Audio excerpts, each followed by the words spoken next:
Imagine you are playing a game of Would You Rather.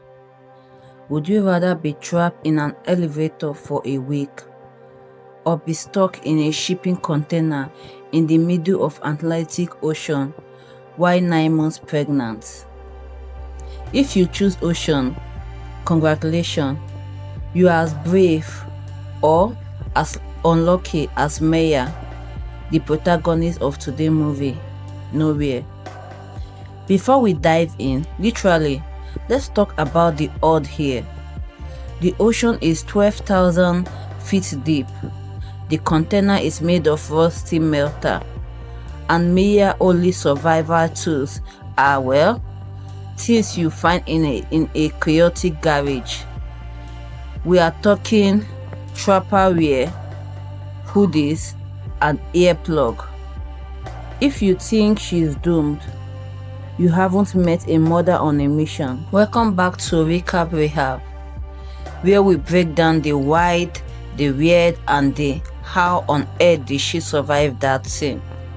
The movie opened in a controlled Spain, where the government decided that the best way to handle resource crisis was to, well, get rid of people. Maya and Nico trying to escape to Ireland. Now, usually you book a flight, but since the world is ending, they went for the human cargo special. They paid a group of smugglers to hide them in a shipping container.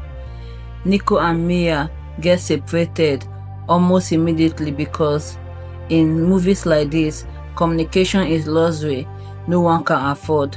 Mia ends up in a container with a group of strangers. It's dark, it's sweating, and everyone is terrified. Then comes the big yanks moment. The military stop the truck. They start shooting into the container. Mia hides on top crate like a ninja, while everyone else gets, well, let's just say they won't be making it to Ireland. She's now the sole survivor in a metal bus on a massive cargo ship, talking about a lonely commute. A massive storm hits. Now, if you have ever seen a cargo ship in a storm, you will know those containers start sliding around like air pops. Maya container take a stumble and hits the water with a sound that would make your car insurance agency cry. She wakes up and realizes the floor is wet. Not split water bottle wet, but the Atlantic is coming to visit wet. She stands opening the crate. Imagine her disappointment. No flare gun, no life jacket, no satellite phone, just Tupperware. Let's pause here. If I'm in a sinking bus and I found 1,000 plastic containers, my first thought is, great, I can start storing all the seawater I am about to drown in. But Maya, she sees potential. She also finds a drill and a duct tape and a box of industrial earplug. It's basically a do-it-yourself kit for someone who is really like leftovers. Now remember how I say she was pregnant? Well, the stress of falling off a ship tends to kickstart things in a scene that will make every parent watching cringe. Maya goes into labor while the container is half submerged. There's no hospital bed. There's just cold water, a flashlight, and her own sheer willpower. She has to deliver her own baby while keeping them both from drowning. It's just 10 out of 10 on the stress scale. She gives birth to a little girl named Noah. At this point, Maya goes into a scary survivor to Apex predator mom. She realizes she can't just sit there and cry. She has a mouth to feed. Literally, she used the umbilical cord. You know what? Let's just say she is very resourceful and move to the part where she starts fishing. This is where the movie gets truly wide. Mia needs food. She looks at the wire from the crate and her own hair. She makes a fish hook. Yes, a fish hook.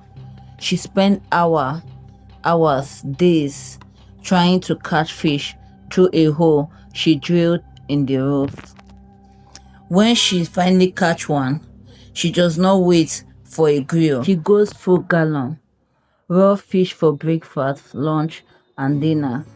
She also figured out how to collect rainwater from the Tupperware lid. But the container is still sinking. She used the Tupperware lid and a duct tape to patch the hole from the inside. It's like trying to fix a colander with chewing gum. Every time the wave hits, she's back to square one. At one point, she even sewed her own wood using a needle she fashioned from a splitter. She's basically Rainbow, but with a diaper bag and a Tupperware collection. The container finally gave up. It's too heavy, too rusty, and it's going down. Mia has one final plan. She takes all those plastic containers, the ones we laughed at earlier, and she used the tape to build a makeshift raft for the baby. She climbs onto the roof as the container sinks beneath her. She's floating in the middle of nowhere, hence the title, guys, on a piece of scrap metal and some plastic bowl. She sees a boat in the distance. She screams. She tries to signal them, but she's just a tiny spark in a giant blue desert. She eventually loses consciousness, floating in the water, holding onto the baby's raft for her dear life. It's the type of ending where you're holding your breath so hard, your face don't purple. Suddenly, a group of Irish fishermen spot something bubbling in the water. They think it's debris. Then they see the baby. They pull Noah out and then they find Maya, who is barely hanging on. They bring them on board, wrap them in blankets, actual blankets, not hoodies, and they are safe. Mia survived 72 days in a bus. So what have you learned today? 1. Always keep your Tupperware. You never know when it will be a lifeboat. 2. Mom are built differently. 3. Maybe just stay at home and watch Netflix instead of traveling in a shipping container. If you enjoyed this breakdown, give me a like and hit that subscribe button. Tell me in the comments, what is the craziest thing you would have done with a box of Tupperware in this situation? I am Mary Love, and this has been Recap Rehab. See you in the next one.